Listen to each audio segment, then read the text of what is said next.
திரு so Ramaswamy முன் எப்பொழுதும் இல்லாத அளவுக்கு எந்த ஒரு அரசியல் தலைவருக்கும் செய்யாத அளவுக்கு கிட்டத்தட்ட மோடியின் கொள்கை பரப்பு செயலாளர் போல் தற்போது செயல்பட்டு கொண்டிருக்கிறார் என்ற ஒரு பொதுவாக ஒரு குற்றச்சாட்டு உங்கள் மேல் வைக்கப்படுகிறது. முன்ன காமராஜை பற்றி நான் எழுதின்றப்போ அப்படிதான் ஆரம்பத்தில் துங்களுக்கு ஆரம்பித்ததுலேருந்து அந்த குற்றச்சாட்டு என் மேலே வைக்கப்பட்டது. காமராஜுக்காக வரிஞ்சு கட்டிட்டு அவர் சொல்கிறதெல்லாம் ரைட்டு, அவர் செய்கிறதெல்லாம் ரைட்டுன்னு எழுதுறா அப்படின்னு வந்தது.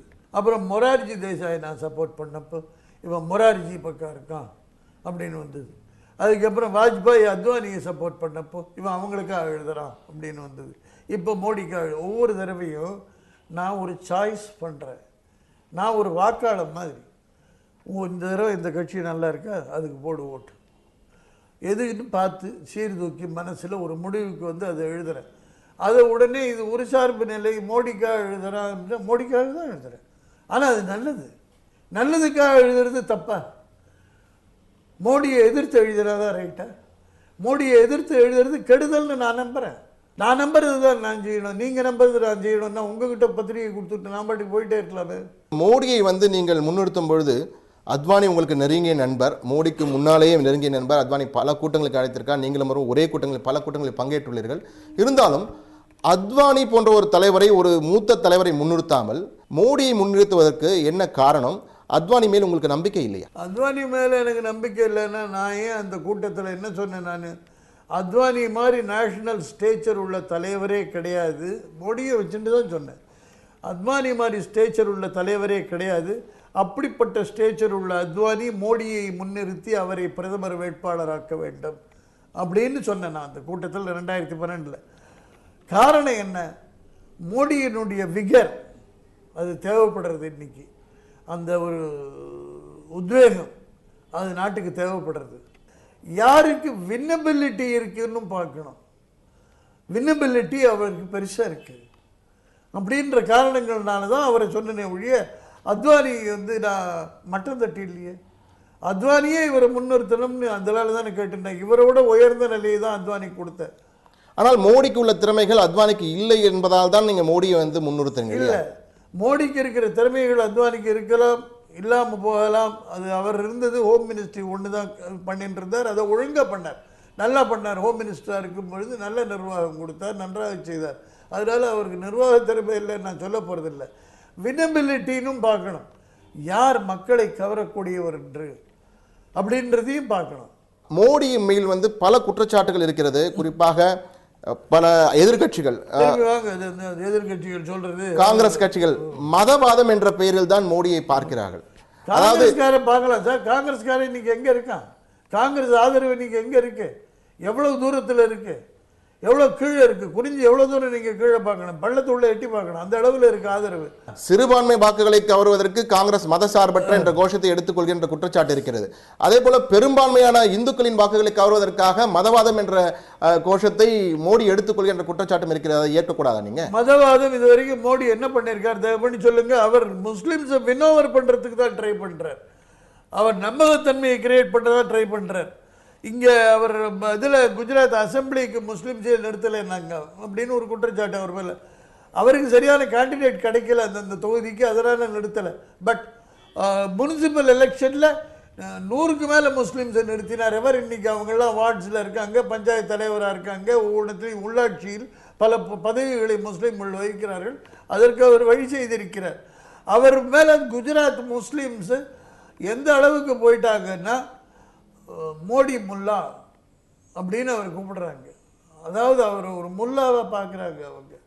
அந்த அளவுக்கு அவரால் எங்களுக்கு எங்கள் யூத்தெல்லாம் சரியாக இருக்கான், எங்கள் யூத்தெல்லாம் இன்றைக்கி போய் படிக்கிறான்னாக்க அதுக்கு காரணம் மோடி தான், அந்த அளவுக்கு அவருடைய நிர்வாகம் இருக்குது அப்படின்னு சொல்கிறாங்க.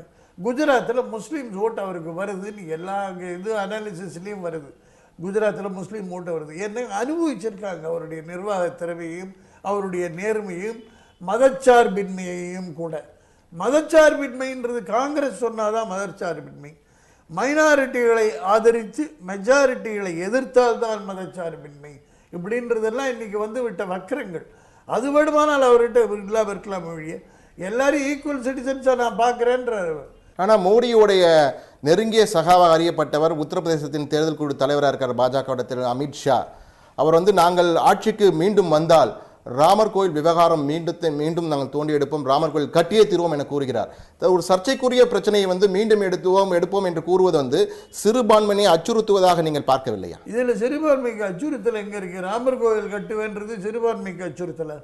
அவங்களுக்கு ராமர் கோயில் வந்தால் பயந்துருவாங்களா? அவங்க அப்படியே நடுங்கி ராமர் சாபம் கொடுத்துருவாங்க. அந்த இடம் ஒரு சர்ச்சைக்குரிய பயப்படணும். சிறுபான்மையினருக்கு ஒரு அச்ச உணர்வு. ஐயோ ராமர் கோயில் வருவாமே, ராமர் நம்மளை என்ன பண்ணுவாரோ தெரியலையே, அவர் அம்புலாம் 7 மரத்தை தொலைச்சி அம்பாச்சே, அது நம்ம மேலே விட்டுருவாரோ அப்படின்னு பயப்படுவாங்களா? என்ன பயந்துருவாங்க சிறுபான்மையினர்? அது எல்லாரும் சேர்ந்து அந்த கோயிலை கட்டணும்ன்றது தான் பிஜேபியினுடைய நிலை. ஒரு சுமூகமான தீர்வு எல்லாரும் ஒப்புத்துட்டு கட்டணும், இல்லைன்னா கோர்ட் ஆர்டர் மூலமாக கட்டணும்ன்றது தான் நிலை. ஆனால் சர்ச்சைக்குரிய இடத்தில் கட்டுவேன் என கூறுவது எந்த வகையில் நியாயமானது? ஒரு நீதிமன்றத்தில் இருக்கிறது, நீதிமன்றத்தில் வழக்கு இருக்கிறது. இந்த சமயத்தில் இப்படி ஒரு கருத்தை கூறுவது சரியானது நீங்க நினைக்கிறீங்க? வரக்கூடாதுன்னு எல்லாரும் எழுதுறாங்களே, அது சரியானதா? அங்கே ராமர் கோயில் வரவே கூடாது அப்படின்னு நீதிமன்றத்தில் இருக்குச்சு, அது மட்டும் எழுதலாம், அது தப்பில்லை, அது மதச்சார்பின்மை. அங்கே ராமர் கோயில் வரக்கூடாது அப்படின்னு சொன்னால் அது செக்குலரிசம். அங்கே ராமர் கோயில் வரலான்னு சொன்னால் அது மதவாதம். இது என்ன நியாயம்னு எனக்கு புரியலையே சார். பிஜேபி எடுத்திருக்கிற அஃபிஷியல் லைன் என்ன? அஃபிஷியல் லைன் ஒன்று, எல்லாரும் தீர்மானித்து சேர்ந்து அங்கே வரணும் ராமர் கோயில், இல்லைன்னா கோர்ட் மூலமாக வரணும். இதுதான் பிஜேபியினுடைய ஸ்டாண்ட். மோடி ஒரு சிறந்த நிர்வாகி, அவருடைய திறமையால் குஜராத் முன்னேற்றம் கண்டு கொண்டிருக்கிறது என்ற ஒரு கருத்தை முன்வைத்தீர்கள். ஆனால் மற்ற கட்சிகளின் குற்றச்சாட்டு என்னவென்றால், மோடி ஒரு ரிமோட் கண்ட்ரோல் மூலம் இயக்கப்படுகிறார். பிரதமர் மன்மோகன் சிங் ஒரு ரிமோட் கண்ட்ரோல் மூலம் இயக்கப்படுகிறார் பாஜக கூறியபோது இந்த கருத்தை எடுத்து வைத்தார்கள். ஆர்எஸ்எஸ் ரிமோட் கண்ட்ரோல் மூலம் மோடியை இயக்குகிறது. ஆர்எஸ்எஸ்ஸின் நிலைப்பாடு என்பது மிக தெளிவானது. இந்த இந்துத்துவ சக்திகள் தான் இங்கே இருக்க வேண்டும் என்பதில் மிக தெளிவாக ஆர்எஸ்எஸ் இருக்கிறார்கள். அப்படி இருக்கும் சூழ்நிலையில் மோடி ஒரு வேளை பிரதமரானால் அவர் ஒரு பிளவு சக்தியாக இந்தியாவை பிளவுபடுத்தி விடுவார் என்ற குற்றச்சாட்டு பெரிய அபாயகரமான குற்றச்சாட்டு வைக்கப்படுகிறது. அதை நீங்கள் எப்படி பார்க்குறீங்க? முதல்ல நான் உங்கள் ஆன்சருக்கு அப்புறம் வரேன் உங்கள் கொஸ்டனுக்கு. இதில் பிளவு சக்தின்றீங்களே, எப்படி இந்தியாவை பிளக்க முடியும்? என்ன ரீதியாக பிளப்பார் அவர்? ஏன்னா நேரடியாக ஒரு செங்குத்தாக ஒரு கோடு போட்டு பிளப்பாரா? அப்படி பிளக்க முடியுமா? எப்படி, எந்த ரீஜனை எப்படி பிளக்கிறது? இஸ்லாமியர்களுக்கு போதிய உரிமை மறுக்கப்பட்டால் என்ன செய்வது? என்ன உரிமை மறுக்கப்படுறது? ஆர்எஸ்எஸ் போன்ற ஒரு அமைப்பின் மூலமாக இயக்கப்படும் மோடி ஒருவேளை வந்துவிட்டால் பிளவுக்கு பிளவு பத்தி என்ன சொல்றீங்க? அதான் பிளவு தான் சொன்னேன் இல்லையா? என்ன சொல்லி இந்தியா பாகிஸ்தான் போன்ற பிளவு ஏற்படலாம் இல்லையா? இந்தியா பாகிஸ்தான் போல பிளவு ஏற்பட என்ன ரீஜன்? என்ன ரீஜன் இருக்கு? இப்ப எந்த பகுதியை பாகிஸ்தான் பிரிச்சு கொடுக்க போறீங்க? இப்ப புது பாகிஸ்தான் நீங்க உருவாக்குற பாகிஸ்தான். நான் உருவாக்கல, மோடி உருவாக்குற பாகிஸ்தானுக்கு அது நீங்க தான் சொல்லணும். நான் ஏன் சொல்லணும்? எனக்கு எப்படி தெரியும்? மோடி தான் அப்படி இல்லன்னு நான் சொல்றேன். இல்ல அதுதான் சொல்றேன். இப்படி ஒரு அச்சுறுத்தல், ஒரு பயம் இருக்கிறது. அப்படி இல்லன்றேன், அது இருக்குன்னு நினைச்சு நீ தான் சொல்லணும். நீங்க இல்ல, நான் என்ன சொல்றேன், ஒரு பயம் இருக்கிறது, அதை போக்குவதற்கு மோடி ஏன் நடவடிக்கை எடுக்க கூடாது? பயத்துக்கு என்ன காரணம்? எந்த பகுதி அப்படி ஆயிடும் பயப்படுறாங்க நான் கேட்கிறேன், அதுக்கு சொல்ல மாட்டேன்றீங்களே. இப்பொழுது பாபர் மஸ்ஜித் இடிக்கப்பட்டு அங்கு ராமர் கோயில் கட்டப்பட்ட போது நாட்டில் என்ன அயோத்தியா கலவரம் மூலமாக என்ன நடந்தது என்பதை அனைவரும் அறிந்திருப்பீர்கள், நீங்களும் அறிந்திருப்பீர்கள். அது போன்ற ஒரு அச்சநிலை உருவாவதற்கு வாய்ப்பு இருக்காதா அப்படின்றத அவங்க கேள்வி.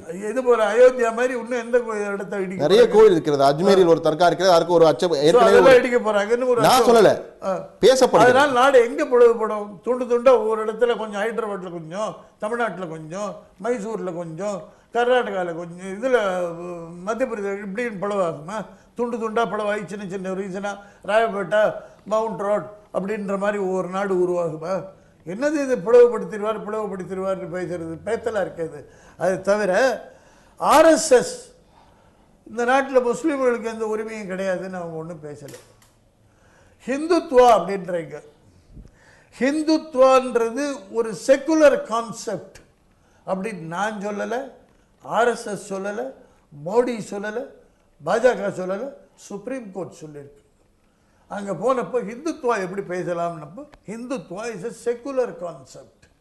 ஆர்எஸ்எஸ் இயக்கி மோடி டான்ஸ் ஆடுவார் அப்படின்னா ஆர்எஸ்எஸ் அவர் ஏற்றுக்காமையே இருந்தாங்க. அவர் ஆர்எஸ்எஸ் ஃபர்ஸ்ட் சாய்ஸ் அல்ல, அவர் ஏற்றுக்காம தான் இருந்தாங்க.